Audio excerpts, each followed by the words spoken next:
I, 45F, am in a difficult situation with my sister Carissa, 43F, regarding our parents' house, and I need some outside perspective because my entire family is against me right now. For some background, our parents passed away 15 years ago in a car accident when I was 30 and Carissa was 28. They were driving home from their anniversary dinner when a drunk driver hit them. It was devastating for both of us, but we handled grief very differently.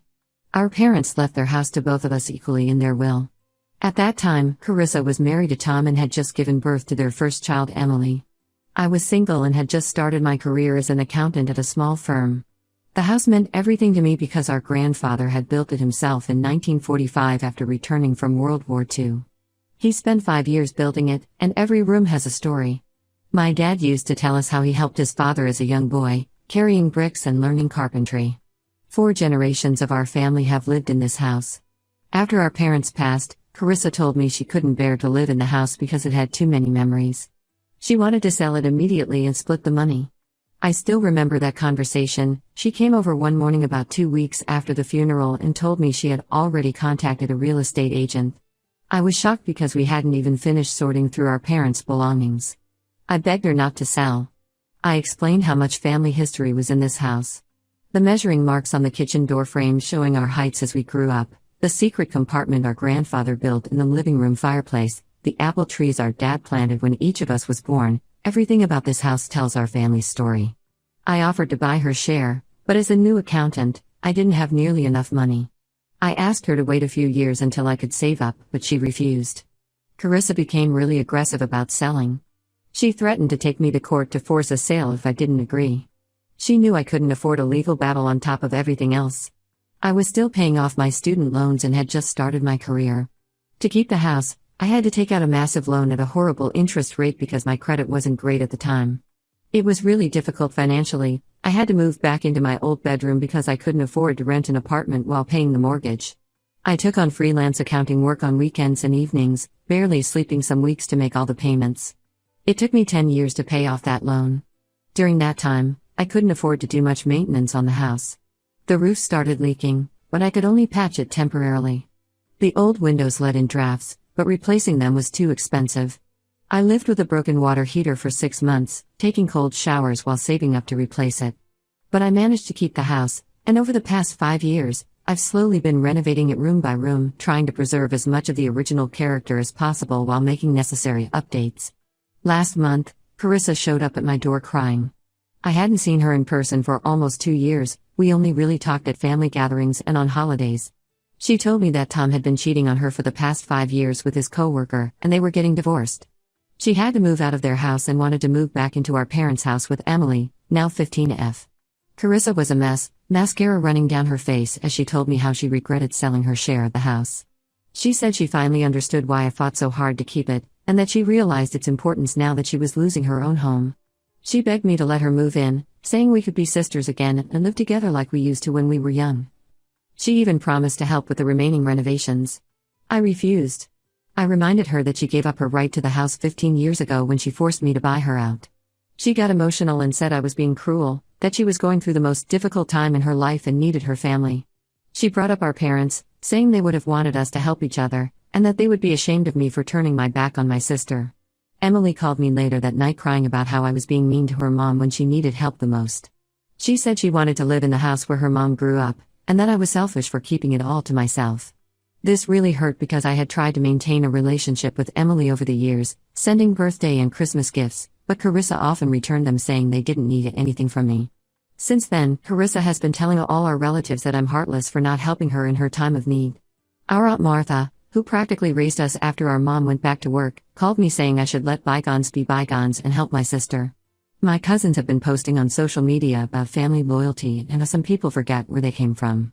But I don't want to let her move in. I spent 15 years paying for and maintaining this house alone while Carissa was living her life in her big suburban home with Tom. She didn't care about family history or loyalty when she wanted to sell it. Now she only wants to move in because she needs a place to stay. I offered to help her find and rent an apartment, even offering to co-sign if needed, but she refuses, saying she wants to come home. She keeps showing up unannounced, crying and begging. Yesterday she brought Emily again, and they both sat on my porch for hours refusing to leave until I talked to them. They were ringing the doorbell, knocking on windows, and even tried to get in through the back door. I had to call the police to make them leave. Now all our relatives are angry at me for calling the police on my own sister and niece. I feel terrible about the whole situation, but I don't think I'm wrong. Carissa made her choice 15 years ago. She could have kept her share of the house, but she chose to sell it. I worked hard to keep this house in the family, sacrificing my own comfort and financial security for years.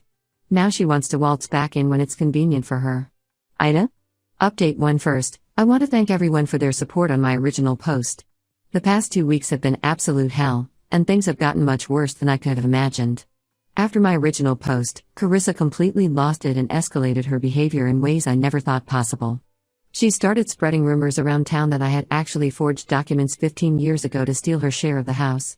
She told everyone that I took advantage of her grief over our parents' death to trick her into signing papers she didn't understand, and that she never received any money from me for her share of the house.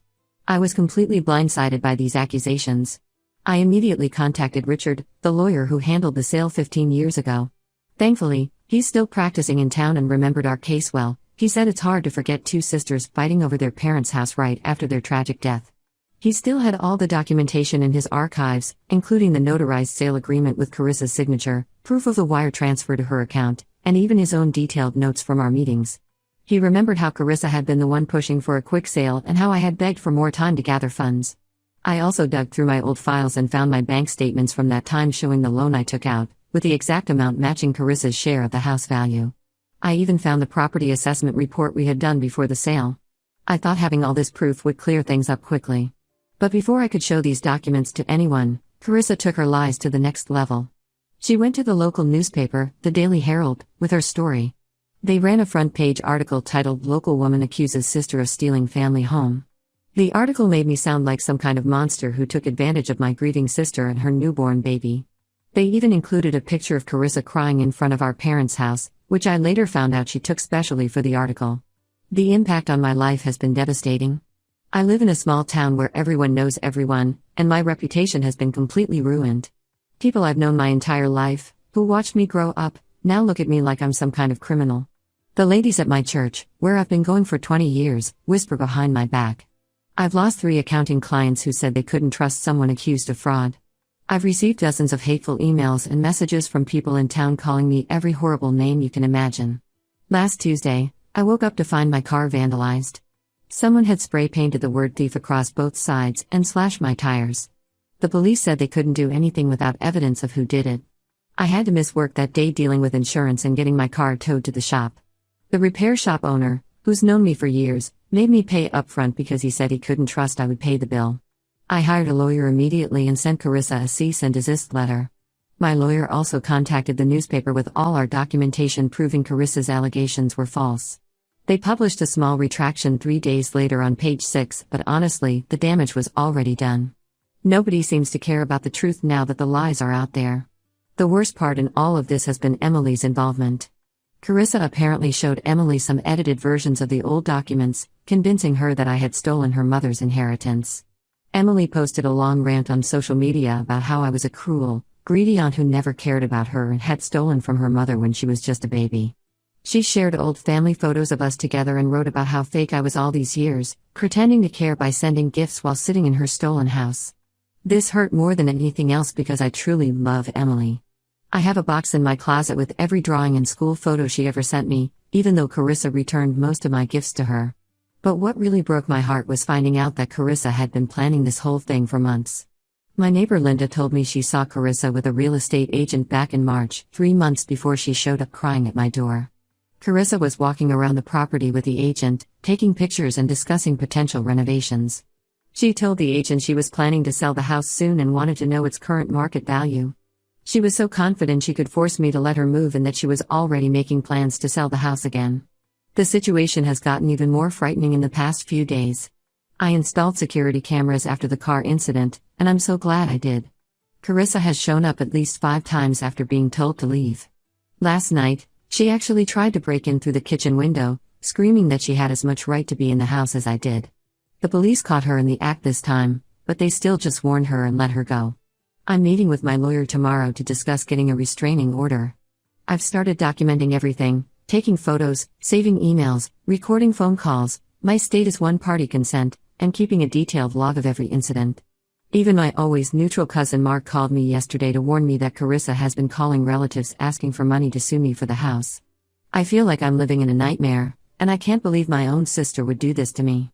Update 2: I need to share some shocking information I discovered that changes everything about this situation. A distant cousin Rachel reached out to me after seeing Carissa's social media posts about our conflict.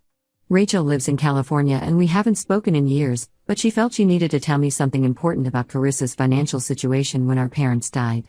According to Rachel, about 2 months before our parents' accident, our maternal grandmother had secretly given Carissa a significant inheritance, $200,000 in cash. Grandmother had always favored Carissa, she looked exactly like mom, and wanted to help her start her life with a new baby. Carissa never told anyone about this money, not even Tom knew about it initially. Rachel only knew because she had driven grandmother to the bank that day and helped her arrange the transfer to Carissa's account.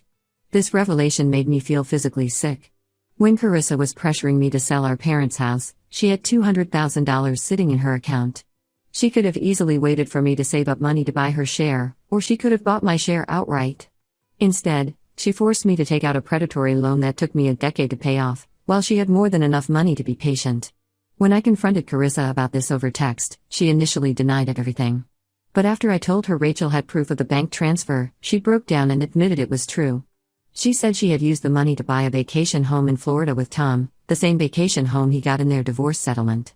She tried to justify it by saying she was young and stupid, and that Tom had pressured her into buying the vacation property as an investment. But that's not all I discovered. Through mutual friends, I learned that Carissa's divorce situation isn't what she presented to me at all. Tom didn't just suddenly start cheating on her 5 years ago. They had actually been separated for 2 years already, living apart while trying to keep up appearances for their families. Carissa had been living in a luxury apartment that cost $3,000 a month, paid for by their joint savings. She only wanted to move in with me because Tom finally cut off her financial support and told her to get a job. I also found out that Carissa had been lying about her job situation. She told me and everyone else that she was working part-time at a boutique, but her friend Maria let slip that Carissa hasn't worked in over a year. She quit her job because she didn't like the early morning hours, expecting Tom to keep supporting her lifestyle. Now she's running out of money and desperate for a place to stay. Emily came to see me alone yesterday after school. This was the first time we've spoken face-to-face since her social media posts about me. She broke down crying and apologized for what she had posted. She revealed that Carissa had actually dictated those posts to her, telling her exactly what to write and guilt-tripping her by saying they might end up homeless if Emily didn't help convince me to let them move in. Emily also told me something that broke my heart. Carissa had been poisoning her against me her entire life. Whenever my birthday or Christmas gifts would arrive for Emily, Carissa would tell her that I was only sending them out of guilt for stealing their share of the house.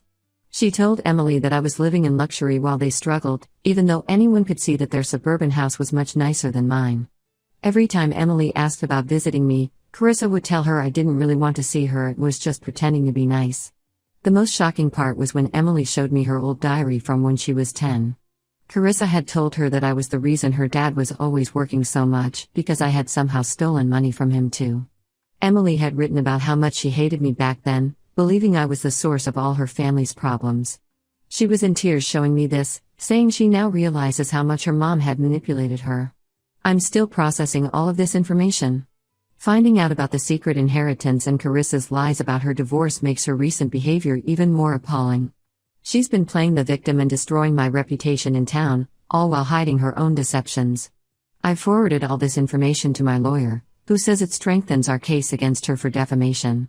The truth really does come out eventually. Update 3: The situation has finally reached a conclusion, though not a happy one. After Emily's revelations about Carissa's manipulation and lies, I decided to take legal action against Carissa for defamation. My lawyer gathered all the evidence: the newspaper article, social media posts, documentation of the vandalism, testimony from Emily and Rachel about Carissa's lies, proof of my lost accounting clients, and the police reports from her trespassing attempts. We filed the lawsuit, and Carissa immediately tried to countersue, claiming emotional distress and something about verbal agreements from 15 years ago. Her lawyer must have realized how weak her case was because they quickly offered to settle out of court. The settlement required Carissa to make a public apology on social media and in the same newspaper that published her initial lies. She also had to pay for the damages to my car, compensate me for my lost clients, and cover my legal fees. Carissa tried to negotiate the terms, saying she couldn't afford the payment. But then Emily found bank statements in their old house showing that Carissa had been hiding money from the sale of her jewelry and designer bags over the past year. She had nearly $50,000 stashed away while claiming poverty. Emily brought these documents to me, and when my lawyer presented them during mediation, Carissa finally agreed to the full settlement. The public apology was posted last week. Carissa wrote a brief, cold statement admitting that she had lied about me forging documents and stealing her inheritance. She acknowledged that she had received full payment for her share of the house 15 years ago. But she couldn't resist adding passive-aggressive comments about how sisters should help each other in times of need, still trying to make me look bad. Carissa finally stopped harassing me after her lawyer explained that any further contact could result in criminal charges. She's now living in Arizona with some guy she met online 2 months ago. From what Emily tells me, she left suddenly without even properly packing her things, just taking her important documents and leaving everything else behind. Emily decided to stay here with Tom to finish her last 2 years of high school. Tom has really stepped up as a father since all this happened. He's got full custody now and bought a small house near Emily's school. Emily visits me every weekend now, and we're slowly rebuilding our relationship. She's been helping me organize old family photos and letters, learning about her grandparents and our family history that Carissa never told her about. What surprised me most was finding Emily genuinely interested in the house and its history. She sits for hours with me looking at old blueprints, asking questions about which parts grandfather built first, where the original windows were, and how the house has changed over time. Last weekend, she helped me restore an old built-in cabinet in the dining room that our grandfather had made. She said it feels like she's finally getting to know her real family history, not the twisted version Carissa fed her. I've started documenting everything about the house, taking photos of all the original features, writing down the stories behind each room, scanning old construction photos our grandfather took, and noting all the renovations I've done. I want to create a proper record so future generations will know the truth about how this house was preserved. Some relatives, especially Aunt Martha, still think I should have helped Carissa despite everything. They say family should always come first. But I know I made the right choice. This house isn't just a building to me, it's our family's legacy that I fought to protect when no one else would. Looking at Emily learning about her heritage and finally understanding what this house means to our family, I know I did the right thing. Emily asked me last week if she could have some of her graduation photos taken in front of the house next year. She said she wants to honor her grandparents and great-grandfather who built it. That meant more to me than any court victory or public apology ever could.